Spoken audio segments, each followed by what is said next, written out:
কিন্তু ভোট নিয়ে এত মাতামাতি কেন?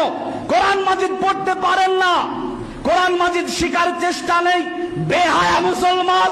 কোরআন মাজিদ পড়তেই হবে, না পড়লে কবরে বাঁচতে পারবেন না।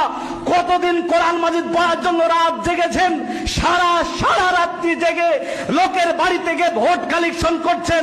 কই আপনি কোথায় কোরআন মাজিদ শিকার জন্য একটা রাত্রি কাটিয়েছেন এমন কোন মায়ের বেটা বলতে পারবেন?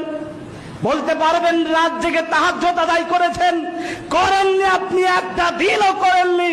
5 ওয়াক্ত নামাজ সঠিক টাইম মতো পড়েন না, এত মাথা ব্যথা কেন?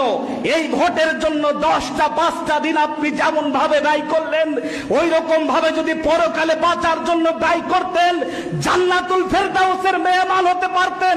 কিন্তু পচা মুসলমান আপনি, নর্দমার কীট মুসলমান আপনি, আবু জেহেল উত্তরসূরি আপনি, বলে আজকে সকেট নিয়ে, বম নিয়ে, পিস্তল নিয়ে রাজনীতি করেন।